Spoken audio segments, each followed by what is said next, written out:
Chapter 47. It seems so long ago, and truly it's all right now, but I still have the blues for you. Oh, how I still have those forbidden blues. I can't believe it, Agneta whispered.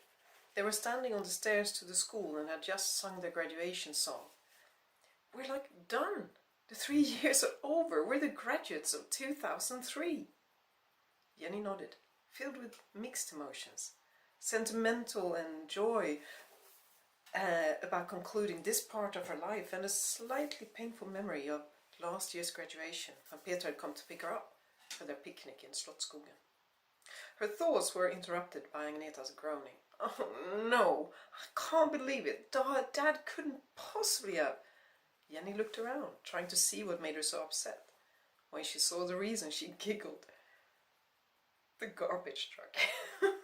Her giggle turned to laughter. He's picking us up on our big day in the garbage truck. Agneta was devastated. Sure, vehicles were supposed to be spectacular and outrageous on graduation day, but this was embarrassing, ugly, horrible. Jenny's laughter grew louder, and after a while it infected Agneta enough to make her smile. Well, at least it's unconventional. Agneta's mother and Jenny's father had planned the graduation party for their 2 girls. About 10 people were gathered, including relatives from both families. The garbage truck, decorated with balloons, had attracted a lot of surprised looks and cheers. It took up a large part of their street, Bokbindaregatan. Jenny's parents looked expectantly at her when she opened the presents. One was such a small package she knew it was just for show. She opened it and read a little note inside. A computer? Had she really gotten her own computer?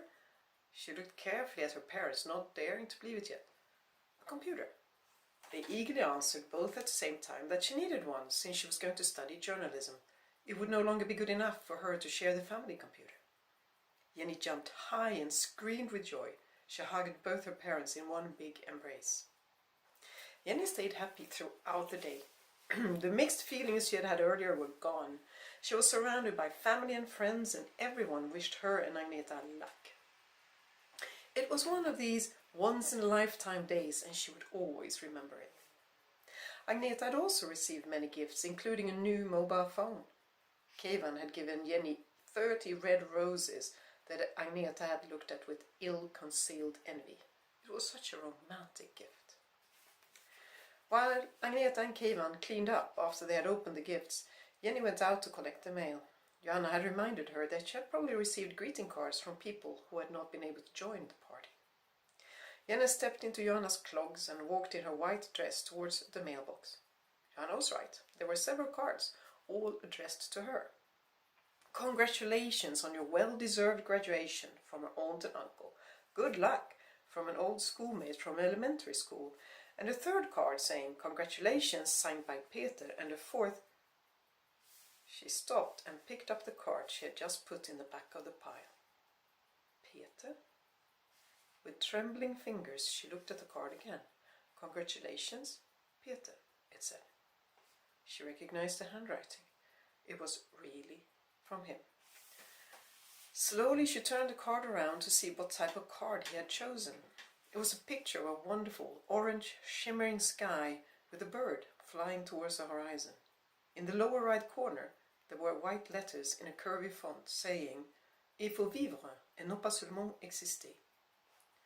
She sank down to the ground, ignoring what it would do to her delicate white dress. Peter had sent her a card on her graduation. It was completely inconceivable. She hadn't heard from him in 9 months. She had even managed to not think of him for the last few months, and now suddenly a card. A card that arrived just in time for her graduation day. After several minutes, when she had fully grasped that she was holding a card from him in her hand, she wondered what he meant by living and not just existing. Was it his advice to her as she embarked on her long since decided path to becoming a journalist? Did he think she just existed rather than lived? Or was it an explanation, an excuse for having left her? Had he just merely existed with her and now he could live again? Surely he couldn't mean that. He just couldn't mean that, could he? A despair she hadn't felt for so long filled her chest. Jenny, are you coming? When Agneta didn't get an answer, she looked out. When she saw her friend sitting in the middle of the driveway staring at a card, she rushed out and asked what had happened. Without a word, Jenny handed her the card. She took a quick look and then shrugged. I don't know French. Vivre is live, right? What's so special about this? With hand gestures, Jenny urged Agneta to look at the other side of the card. Agneta turned it around and read it out loud. Congratulations, Peter. What's so... She was silent for a moment. That's Peter. Jenny nodded. Oh my God! How did he know it was today? I can't believe he remembered it. She looked at the stamp. He sent it from France. Jenny looked at her blankly. Agneta, yeah? I know you'll get angry now for Kevan's sake, but you have to tell me what you think. Agneta sighed and looked worriedly towards the house. Kevan just must not come out now. That would break his heart. What I think about what? What's on the card? What? Congratulations. It simply means congratulations. He congratulates. I got that, Jenny snapped. The other side, that you have to live and not just exist. Do you think he means that he only existed when he was with me and that it's only now that he feels alive? Jenny, really? How can someone as intelligent as you be so stupid? If he had only existed when he was with you, he would not send you a card for your graduation almost a year after you break up. He lived fully when you were together. You both did. The words were soothing, but they didn't reach Jenny. She remained silent, sitting on the dirty ground with gravel hurting her legs without her noticing it. Now, get yourself together and go back in before Kevan wonders what we are doing out here. Agneta dragged her from the ground and pushed her towards the house. Jenny's steps were slow, as if she was walking through sticky mud. She put the card under her dress, against her chest. It burned her skin. Peter touched the card, and now the card was on her skin, warming her, hurting her, exciting her. Peter. When she looked up, she found herself face to face with Kevan, who had just come out. She tried to pass him as if nothing had happened, even though she knew she could not deceive him. He knew her too well. What's wrong? He asked slowly. The girl who always had an answer, who never had to look for her words, was silent.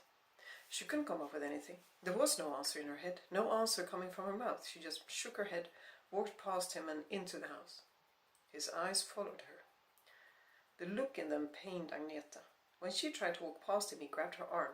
What happened? Nothing? She tried to pull her arm loose, but he wouldn't let go. Come on, Agneta. Tell me why Jenny looked like a walking dead. She sighed deeply, but found no other way out than telling him. Peter sent her a card. She pulled her arm out of his grip and rushed in.